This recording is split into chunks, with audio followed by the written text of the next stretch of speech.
எதுவும் குறை சொல்ற அளவுக்கு இல்லை. ஆனா இன்னைக்கு அநேகர் போஜன பிரியராய் மாறிவிட்டார்கள் என்று வேதத்தில் இருக்கு. போஜன பிரியர்களாய் இருப்பார்கள். இந்த கடைசி நாட்கள்ல போஜன பிரியராய் மாறி உணவுக்கு முதலிடம் கொடுத்து இங்கே உணவு சாப்பிடலாம், நாளைக்கு அங்க சாப்பிடலான்னு அத ஒரு இங்க எப்படி இருக்கும் அங்க எப்படி இருக்கும்னு நிறைய அந்த ஃபுட் வியூஸ் எல்லாம் ரிவ்யூ எல்லாம் கேட்டு அதுக்கப்புறம் தேடி தேடி தேடி தேடி போய் உணவு பிரியராக இன்றைக்கு மக்கள் மாறி இருக்கிறார்கள். அதைத்தான் நான் உங்களிடத்திலே பகிர்ந்து கொள்ள வருகிறேன். ஹோட்டல் சாப்பாடு சுவையா இருக்கிறதுக்கு நமக்கு பிடிக்கிறதுக்கு இன்னும் சில விஷயங்கள் இருக்கு. ஒன்று, நம்ம வீட்டு சாப்பாடுல அவ்வளோ நிறமிகள் இருக்காது. மஞ்சத்தூளை கூட ஒரு 1/4 ஸ்பூன் 1/2 ஸ்பூன் தான் தேவைக்கேற்ப போடுவாங்க. ஆனா இங்க முதலாவது வருகிற ஒரு வாடிக்கையாளர் அந்த வழியா போகும் பொழுது ஒன்று அவங்கள வாசம் இழுக்கும், ரெண்டாவது அதை பார்க்கும் பொழுது அவங்களுக்கு அந்த கண்கள் திருப்தியாகி அது உங்களை சாப்பிட தூண்டுகிறது.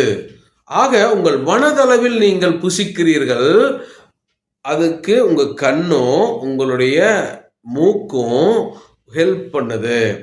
அதுக்கு பிறகுதான் அந்த உணவை எடுத்து நீங்க மென்று சாப்பிட்டு உங்க உடம்புக்குள்ள கொண்டு போய் முழு திருப்தி அடைகிறீங்க. ஆக கண்களில் முதலாவது சாப்பிடுகிறோம், மூக்கில் முதலாவது சாப்பிடுகிறோம், அதற்கு பிறகே வாயில போட்டு அரைச்சு உள்ள உணவாக உட்கொள்ளுகிறோம். ஆக இந்த ஹோட்டல் சாப்பாட்டுல பாத்தீங்கன்னா கலரிங் ஏஜென்ட்லாம் நிறைய இருக்கும். சுவையை தூண்டுவதற்காக சில ஏஜென்ட்லாம் போடுறாங்க. அடுத்தது ப்ரெசன்டேஷன். வீட்டில் பார்த்தீங்கன்னா அதே தோசை தான் சுடுவாங்க. ஆனால் ஹோட்டலில் பார்த்தீங்கன்னா அது அழகாக அப்படியே எண்ணெய் மின்ற மாதிரி இருக்கும்.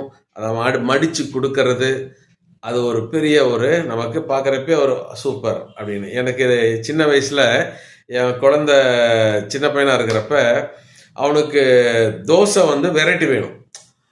அதனால நாங்கள் என்ன பண்ணுவோம், ஒரு நாள் ரவுண்டாக ஊற்றுவோம், ஒரு நாள் வந்து மடித்து போடுவோம், ஒரு நாள் வந்து ரோல் பண்ணி கொடுப்பேன், ஒரு நாள் வந்து ட்ரையாங்கிள் போட்டு கொடுப்பேன். அப்போ வந்து ஒரே தோசை தான், அவனுக்கு அது நல்லா சாப்பிடுவான், ஒரு சந்தோஷமா இருப்பான்.